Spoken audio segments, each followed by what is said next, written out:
Okay, maayong adlaw kanatong tanan. Ani na sad kita sa tong update sa tuang ika-76 na regular session sa Sangguniang Panglungsod sa Malaybalay karong adlaw. Ang highlights is that karong adlaw gihatag tong resolution recommending ang atoang principal sa Bukidnon National High School kay nakadawat siya award gikan gyud sa national competition. Si Dr. Susan Olana nakadawat siya ang national awardee as Outstanding Senior High School Principal and a recipient of the Department of Education Secretary's Award for Excellence in the Curriculum and Instruction 2019-2020. So sa 5,000 ka eskwelahan sa tibuok Pilipinas, siya gud ang nidaog. So gitagaan yun siya o pasidungog gikan diri sa city o plaque pod gikan sa city signed by our mayor and tanan membro sa Sangguniang Panglungsod. Ug dili lang siya ang nakadaog, pati pod ang atuang Bukidnon National High School, National Champion for the Most Learning Focused Public Senior High School and recipient of the Department of Education Secretary's Award for Excellence in Curriculum and Instruction 2019-2020. So, nag-award so gitagaan siya resolution of commendation, resolution of appreciation gikan sa Sangguniang Panglungsod sa Malaybalay. So, ganina na gihatag. Dayon after sa approval sa first reading, diretso dayon ta sa atuang mga committee hearing. Ang una nag-committee report is si City Councilor Din Layan. May tungod kato na pa-aprobahan itong isa ka construction project which is ang katong construction sa quarantine control points sa Daluangan. Kabat kanig mga 200,000 plus na budget ipa-approve ganina kay para masugdan na ang construction sa Doydora Construction Corporation. Dayon si City Councilor Sanggalang nagpa-approve ganina. May tungod sa katong Commission on Population and Development ga-endorse siya sa City Unified Work and Financial Plan na makikpartner siya sa Commission on Population. So ganina gipa-aprobahan na ganina. Dayon ganina po nag-report si City Councilor Sanggalang na ang province is nag-forward og isa ka resolution may tungod sa katong pagkandak sa pag-regulate sa videoke. Pero iyang report ganina na naman tay ordinansa sa Malaybalay. So ang Malaybalay is compliant na may tungod sa katong karaoke, video machine o tanan ng mga loud activities na natay ordinansa na pasana na previous year. Okay. Dayon si City Councilor Dinlaya nagpapasapod og isa ka resolution na i-require ang DPWH, Busico ug uban pa mga public utilities usama ng Globe, Smart, Parasat ug uban ng mga telecommunication may tungod sa pagbalhin gyud sa mga poste na nanas tungas dalan. So naaprubahan ganina unanimously gyud na i-request sila na kung mahimo pangtangtangon na gyud ng obstruction sa dalan kay gisiminto ng dalan napabilin pagyapon ng poste daghan gyud na sa tibok Malaybalay.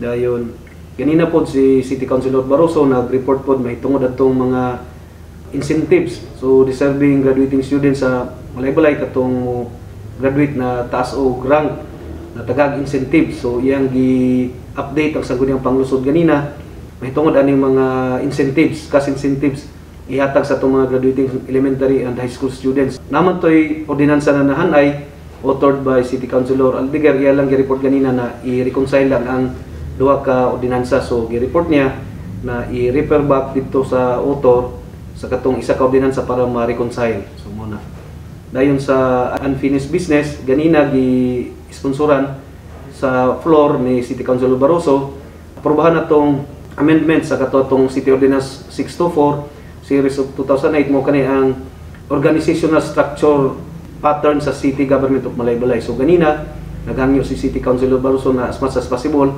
tanan member ani from the Vice Mayor down to the members sa Sanggunian ang author pag-approve gayud sa structural organization sa Malaybalay kay nakita ang projection 10 years from now or 20 years from now unsa na mga posisyon ang gidihan ay. So ganina naaprubahan on second and final reading unanimously ang katong gipropose atong City Mayor together with the technical working group ang katong yung mga different structure amendments sa ato ang dakbayan sa Malaybalay kay para mo cater gyud sa bulk sa need sa services sa syudad sa Malaybalay.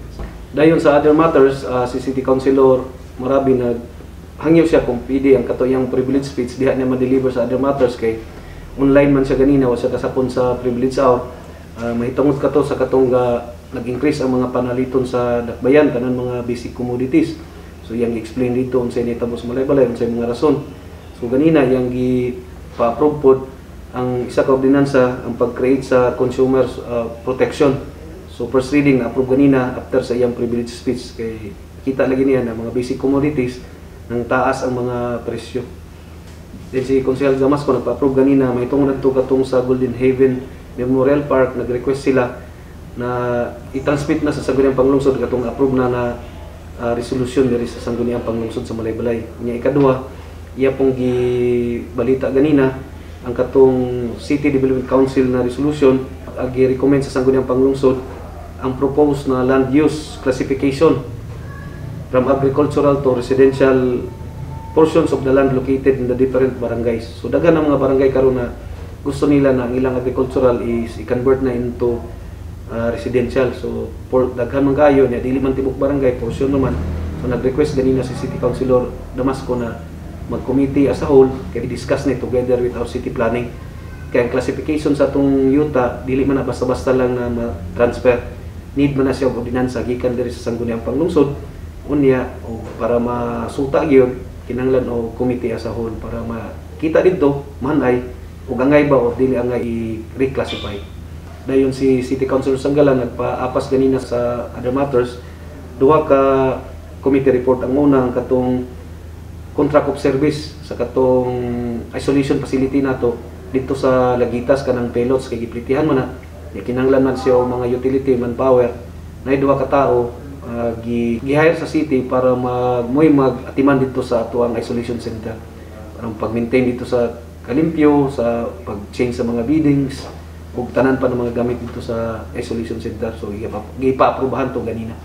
Ang ikaduha is ang memorandum of agreement between sa city government o sa mga hospital kay tungod sa mga various hospitals simbago katong sa adverse events following sa immunization sa COVID-19. So kung paghuman og vaccination naagay mga critical kayo na mga bakunahan, nag-sign og memorandum of agreement ang city government ug katong upat ka hospital na local hospital sa Malaybalay na andam sila na mo cater kung sa magaling mahitabo sa isa ka pasyente kung mo grabe o nga magaling epekto sa vaccination. So gitagag authority atong mayor mo pirma ni anang memorandum of agreement na on behalf sa siyudad sa Malaybalay.